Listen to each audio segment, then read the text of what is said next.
And now, for your delectation, Books Unplugged would like to present The Hunt for Red October. What's here now? Books Unplugged. Books Unplugged. Adaptation for your delectation. Now Books Unplugged. Here with Ed and Dan. Books Unplugged. Page to screen and in between. Books Unplugged. Which would you destroy? Hi there, and welcome to Books Unplugged. I'm Ed, And I'm Dan. and Books Unplugged. We look at movies that have been created from books, and we discuss them. That is right. Today, we're going to be doing The Hunt for Red October. The Hunt for Red October. It's the story. I can't, whatever. I tried. The Hunt for Red October is a story about a Russian submarine captain who steals a sub from Russia and an attempt to defect to the United States. Books de boing, book and de boing, and books de boing. What was your major love about the book and or movie? I don't I don't know how well it's written, but I do. It's not as well written, but I feel like, and Tom Clancy, if you're watching, you can correct me, but I feel like some of the political intrigue stuff feels almost Tolstoyan. It's got like a really nice political intrigue that kind of slowly picks up speed as you go. It's pretty much absent from the movie. Yeah, I think I was on the same lines. I just maybe referenced it a little bit differently, but it was the intelligence of all the characters. Yeah. Now, I didn't like all the characters, but I like that these characters were all very smart in their own, areas of expertise. No one was like questioning someone else when they were like, "Oh, I think he's defecting," and it's like, "Oh, he can't be doing that," blah, blah, blah, blah, Yeah. But they like, "Okay, I'll take your suggestion. You've backed it up with this information, and let's move forward and try to find stuff out." Yeah, it's a lot more in depth in the book. You get a great. It's nice to read the book and watch the movie because you get like a nice background. Yeah. Of most of the characters, which leads me to my major hate. If you don't mind me starting with Go it. right ahead. Yeah. It appears that Tom Clancy has never met a backstory he doesn't like. So I think every actor in The Hunt for Red October must have been just pleased as punch because every single one of them had a 3-page backstory. They didn't have to come up with anything. No, they're every single thing about Even every extras. single Extras in the movie Yeah. probably had a fucking backstory. Oh my god! So it's a pretty long book, but it really didn't need to be. Yeah. I mean, you had backstories for characters that you never went back to. Yeah. Ever. It's Yeah. like you read like 5 pages of like a backstory of this character. And I kind of felt the same way about a lot of the technical stuff with the jargon. Let me move on to my major hate because I got other stuff I relate with that too. Mine is my major hate in the book was didn't seem to be any real main character. Yeah, I know Jack Ryan is supposed to be the main character, but he was like the least interesting guy of all those other intelligent people figuring out what the Russians were doing. And it's like, you just had the sonar guy. It's like he could have been the main character. He figured out how to find the sub before. Yeah, he was pretty big. Before Jack Ryan. I see your point. I didn't think of it, really. I mean, of any main character, it's got to be the what's his name? Ramius. Yeah, Ramius would have been like more of he's kind of the But then Ramius disappears in the book for a good chunk. Because they don't go back to the sub for a while. Yeah. And, Yeah, no, I think that's interesting. Yeah, because you're right. Because of all the backstory and everything else, and all the huge story for everybody, there's really nothing comes out as like a main driving force. Whereas in the movie, different story. I mean, Bookity, Books Unplugged. well, this kind of does two things. But I love the introduction. Oh, 60 seconds on the clock. 60 seconds. I love the introduction of the cardinal character, the spy. The cardinal. He's not in the movie at all.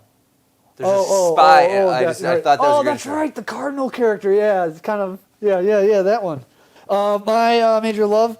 Right off the bat, you find that Ramius dislikes Soviet politics, and he is, right off the bat, he's taken the sub to defect.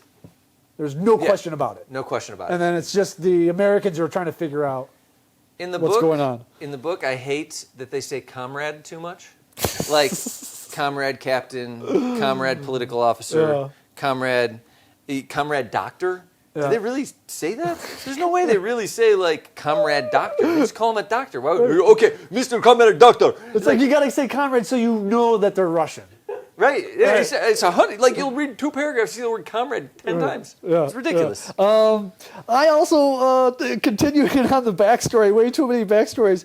Yes, the characters all had backstories, but you know who also had backstories? The submarines. Yeah. The missiles. They all had backstories. The paper they were writing on. Had a backstory. A poplar tree in Missouri. I love the extended ending with the Americans on the sub. I thought that was cool. In the book, it's pretty cool the way they go a little further in it. Sonar guy, Khan Sonar. Dude, he's great. Oh, he was awesome. He's great in the movie. In the book, he's great. He's super intelligent in the book. Yep, he's He's promoted. intelligent in the movie too. Yeah, they really nailed that character in the movie. I think. Yeah, I think it was cool. I think the movie. This is a hate, I guess, but I think the movie would have been better with foreign actors and subtitles. Yeah. Like, yeah, I mean, I think it would have pretty been cool because, I mean, I just don't buy Sean Connery as a. I'm sorry. Right. Sorry. Yeah. He doesn't vibe Russian submarine captain to me. I hated in the book the whole chapter devoted to how that nuclear sub exploded. It like got down to the minutia of like how like the resin was boiling and like the bolts would snap and everything. It was just like this whole like they could have just said and the sub exploded in a big bang. Yeah, you didn't need. Turn the page. But no, you got 6 pages the bolt snapped. It was crafted. of like of the machine nuclear shop fission in or whatever. Oklahoma. Yeah, it was just too much for me. It's too much. It's too much. I think that the book ends about 6 or 7 times. You're being generous. It keeps ending. You like it's like I'm getting it. It's over. This is an ending, and it's like it keeps going 10 more pages. No. You know, and you're looking. You're like, how do I? This book is about to end, and I still got. Didn't the other scientist guy who figured out way too late about the caterpillar thing, and he had an ending as well? Oh yeah, he had an ending too. Dude, it's like who cares about that guy? I don't know. You didn't need any of his information. All that like calculations that he had to do with the big compact computer. Skip? Is it Skip? Is his name Skip? Skip? Yeah, with the one leg. Yeah, you know. which is funny. Great actor from the movie who played it. A guy named Skip that can't actually skip. I don't trust any guy with verb names anyway. There's our buzzer. Verb names. I hate verb names. Yeah, let's hear it. Con Sonar, Crazy Ivan. Sorry, Ren, that was a little loud. Crazy Ivan. Yeah. Crazy Ivans were in the book. Yes, it was. It was in the book. It yes. was in there. Yes. How about Ramius killing the political officer? Yeah. That was in the That book. was in it. You're right. You're right. Not a stumper there. When the sonar guy tells the Pavarotti story in the movie, it's like you got the sonar guy and then you got the new sonar guy, and they're kind of tracking him, and he's like, "Oh, you should know." He's telling the story about the Pavarotti. That's not there. No, it's not. It's not in the book. No, How about I thought I heard singing? I thought I heard singing. No, that is not, because they don't sing. Nope, in not in the book. book. Not in the book. Yeah. Go ahead. That was mine as well. Oh, You nice. hit- How about the Cardinals character, the spy that collects all the information, so they know all this, they get the pictures and all that kind of stuff. yeah. No, that's not. That's it's just. Well, it's just, in the book. Well, in but it's the not in movie, the movie. it's just the cook or something, or the dishwasher. No, or that's something? the Russian spy, the American spy in Russia. Oh, yeah, That yeah. collects all. Yeah, Oh, that guy. no mention of yeah, him. yeah. That was they can't like bring him out or whatever. What's that? They can't divulge who the dude is because he'd been there for so long or whatever in the book. Yeah. He's kind of one of the heroes. Yep. How about Ryan smoking on the sub? No, I don't think so. You don't think it's in the book? No. Totally in the book. Oh yeah. He is a former smoker in the book, and by the end of the book, he's chain smoking. Yeah. Books, I need them unplugged, baby. Books, I need them unplugged now. What were they thinking? What were they thinking? This is where we take a scene from the book and show you this clip and tell you what the person was thinking. So Yes. the political officer had no time to react. The nerves to his body below the neck were instantly cut off from the organs and muscles they controlled. Putin tried to shout, to say something, but his mouth flapped open and shut without a sound, except for the exhalation of his last lungful of air. He tried to gulp air down like landed fish, and this did not work. Then his eyes... Are you doing a fish impression? Like it. Then his eyes went up to Ramius, wide in shock. There was no pain and no emotion but surprise. The captain laid him gently on the tile deck. Ramius saw the face flash with recognition, then darken. He reached down to take Putin's pulse. It was nearly 2 minutes before the heart stopped completely when Ramius was sure that his political officer was dead. And that's what he was thinking. Which is, if you're a follower of Books Unplugged, it's very similar to the one that we did for Die Hard. Carl's brother. Yeah, Carl's brother. Very similar to Carl's brother's death. So the best bit. What's the best bit of the movie? What's the best bit of the movie? Best bit of the movie. I got Ramius's backstory. Again, in the beginning, how his dad was like a spy, and so during the previous war, so his family, he was always shunned, and then he meets that old-time skipper who teaches him all about sailing and stuff like that. Yeah. I thought that could have been a whole different movie, like a whole other, like a prequel or something that. Would have been really cool with an actual Russian actor or something.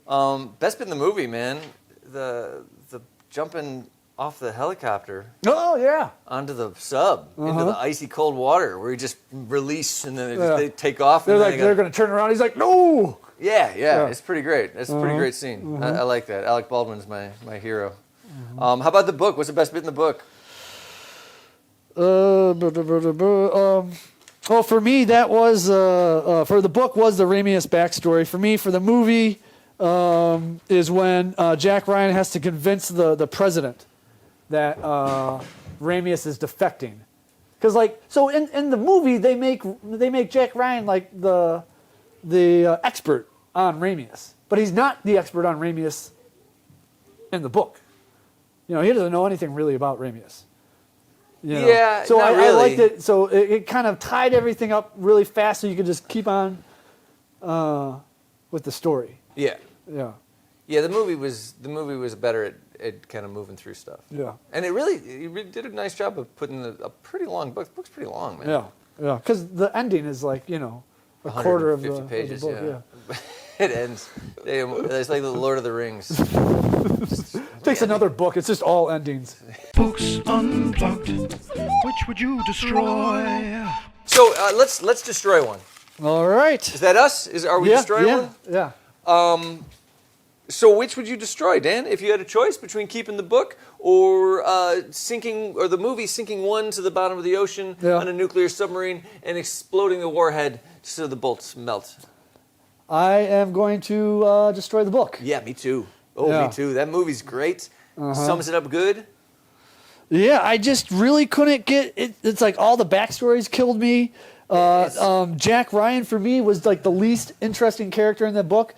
I get it that in the other books he does more stuff or whatever, but in this book, it's like he wasn't even really needed. He didn't need to get onto the ship out in the water or any of that stuff. He didn't jump off a helicopter. He did carry around like a surfing Barbie or something. Yeah, for me, it also seemed like the book was more interested in the process of what would happen scenario than like the characters. It wasn't really interested in any of the characters. It was just what would happen if a Russian defected with a nuclear sub. How would the U.S. react? How would the Russians, I think it's kind of interesting that for me, like what was in the book, that political intrigue aspect that it's almost like a whole nother movie in that book. Yeah. Is like because the president's not in the movie. It's just like some associate of the president, Yeah. But there's like Ryan briefs the Joint Chiefs and and then there's the Russian. There's a whole. It's a much bigger in scope, but that also kind of convolutes the story with the sub. Right. Yeah. Now there is a board game. For Hunt for Red October, It's not based on the movie because it came out before the movie. Yeah, it's just based on the book. We didn't play it yet. No, it's kind of hard to get. It's kind of hard. It was more just that we're cheap and, Yeah. and it looks old and fiddly. But Yeah. we might And maybe. our hatred for the book also might. Yeah, it's 2-person Cool. only though. So that would be cool. Yeah. Like it's a 2-person game. So we might check that out. So If dig you've through. played the board game Hunt for Red October, let us know what you think about it. Anyway, thank you for joining us again for Books Unplugged, The Hunt for Red October. Next week, I suppose we'll be releasing another one. So stay tuned. Like and subscribe, and comments. And as always, I would like to know which would you destroy, the book or the movie? Let me know. Cool. Dan wants to know. Down Periscope. Ed and Dan would like to thank you for joining them on Books Unplugged, page to screen and all that's in between. If you like the vibe, please like and subscribe. Like lazy and letting the boss walk over and stuff. He's like, come on. The movie. The movie, yeah, it's a great book. This book is awesome. It's a good movie. It's an okay movie. It's a good movie. I mean, you're probably not going to read it anyways. He's laying there, slowly dying. He doesn't positively describe anything. Dubba-dubba-dubba.